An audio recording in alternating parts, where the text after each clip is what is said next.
హోలీ అనగానే రంగుల హడావిడి, రెయిన్ డాన్స్ లాంటివే కనిపిస్తూ ఉంటాయి. అయితే మారుమూల అటవీ ప్రాంతంలో నివసించే గిరిజన ప్రజలకు ఈ హోలీ అంటే ప్రకృతి నుంచి వచ్చే సహజ సిద్ధ రంగులే. ముఖ్యంగా ఈ ట్రైబల్ హోలీలో కీలకంగా నిలుస్తోంది మోదుగ పువ్వులు. మరి మోదుగ పూలకే ఎందుకు అంత ప్రత్యేకత? వాటితో గిరిజన ఆదివాసీలు హోలీని ఎలా జరుపుకుంటారు?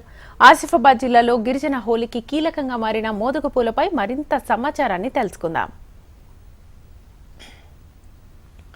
హైదరాబాద్ లాంటి మహానగరాల నుంచి జిల్లా కేంద్రాల వరకు ప్రస్తుతం హోలీ అంటే కెమికల్స్ తో కూడిన రంగులే దిక్కుగా మారాయి. రెయిన్ డాన్స్, ఇంకా ఆస్త ముందుకెళ్లి బంగు, మద్యం లాంటివి కూడా అక్కడక్కడ కనిపిస్తూ ఉంటాయి.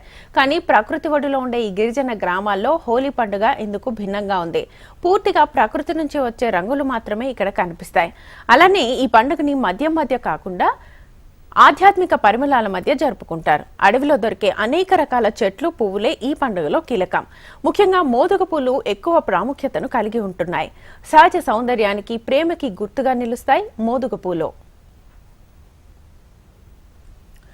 వేసవిలో చెట్లు ఆకులు రాల్చే కాలంలో ఓవైపు చెట్లు ఎండిపోతున్నా తన అందాన్ని మాత్రం కోల్పోకుండా ప్రకృతిని పరవశింపజేస్తూ ధైర్యానికి కూడా గుర్తుగా పేరు తెచ్చుకున్నాయి.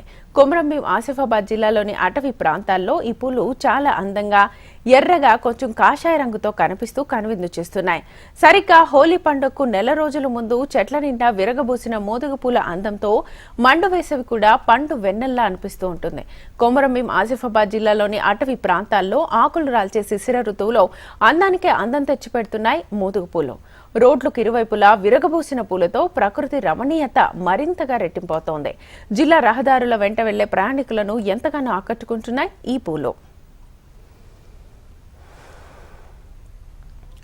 ప్రతి ఏటా హోలీకి నెల రోజుల ముందు పూసే ఈ మోదుగ పూలు ప్రస్తుతం ఏజెన్సీ ప్రాంతమైన జైనూర్, సిర్పూర్, లింగాపూర్, కెరమేరి మండలాల్లో ఎక్కువగా కనిపిస్తున్నాయి. ఏజెన్సీ ప్రాంతాల్లో మోదుగ పూలకు హోలీ పండుగకు ముడిపడి ఉంటుంది. ముందుగా కామదహనం రోజున వెదురు బొంగులను మోదుగ పూలతో అలంకరించి వేడుక చేసుకుంటారు. అంతేకాదు ఆదివాసీలు ప్రకృతి ప్రసాదించిన రంగులతోనే హోలీని జరుపుకుంటారు. మోదుగ పూలను దంచి వాటి నుంచి రసం తీసి రంగులు తయారు చేసుకుని హోలీ రోజు ఒకరిపై ఒకరు చల్లుకుంటారు. ఈ మోదుగ పూల రంగులు వాడటం వల్ల ఎలాంటి చర్మ వ్యాధులు రాకపోగా చర్మ సౌందర్యం మరింతగా పెరుగుతుంది. ఇలా ఆదివాసీలు తమ సంస్కృతి సంప్రదాయాలను భావితరాలకు తెలియజేయడానికి ఇలాంటి ఆచారాలను నేటికి పాటిస్తున్నారు. మోదుగ పూలకు చాలా ప్రత్యేకతలున్నాయి. సౌందర్యానికి, ఔషధ గుణాలకు సాంస్కృతిక ప్రాముఖ్యత ప్రతీక. ఎరుపు కాషాయ రంగుతో మంచి ఆకర్షణతో మోదుగ పూలు ప్రకృతిని మరింత రంజింపజేస్తాయి. పచ్చని చెట్ల మధ్య ఈ పూల రంగు ఎంతగానో అద్భుతంగా కనిపిస్తుంది. వీటికి ఔషధ గుణాలు కూడా ఉన్నాయి. మోదుగ చెట్ల పూలు, గింజలు, చెట్టు బెరడును ఆయుర్వేదంలో ఉపయోగిస్తారు. ఇవి శరీరాన్ని చల్లబరచడంలో, చర్మ సంబంధిత సమస్యల నివారణలో, రక్తస్రావాన్ని తగ్గించడంలో చాలా బాగా ఉపయోగపడతాయి. ఆదివాసీల సంప్రదాయాల్లో మోదుగ పూలు ప్రత్యేకం. పండుగల సమయాల్లో పూజల్లో ఉపయోగిస్తారు. కొందరు వీటిని ఆహారంగా కూడా కొన్ని రకాలుగా వాడతారు. ఇంతటి సహజ సిద్ధ గుణాలను కలబోసుకుంది కాబట్టే గిరిజనులు హోలీ పండుగ ఈ మోదుగ పూలతోనే జరుపుకుంటారు. పట్టణాల్లోనూ ఇలాంటి సహజ సిద్ధమైన ప్రకృతి రంగుల్ని అందుబాటులోకి తీసుకొస్తే కెమికల్ రంగుల బెడద తప్పుతుందనే అభిప్రాయాలు వ్యక్తమవుతున్నాయి.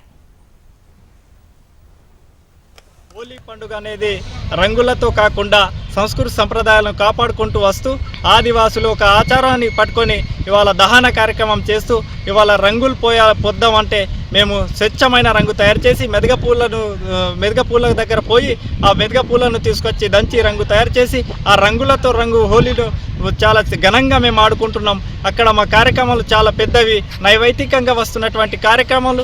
హోలీ పండుగను కాపాడవలసిన బాధ్యత ఆదివాసీ సమాజం పైన, ఆదివాసీ పెద్దల పైన, సంస్కృతి సంప్రదాయాలను కాపాడవలసిన బాధ్యత మా అందరిపైన ఉన్నది. కాబట్టి మనం ఏదైతే గతంలో నడిచినాయో అవే ఇప్పుడు కూడా మనం వాటిని ముందుకు తీసుకోవాల్సిన బాధ్యత మనం అందరం తీసుకోవాలి. ఇప్పుడు స్వచ్ఛమైన రంగు మెదుగ పూల రంగు కాబట్టి మెదుగ పూల రంగులతోనే మనం హోలీ ఆడుకుందాం.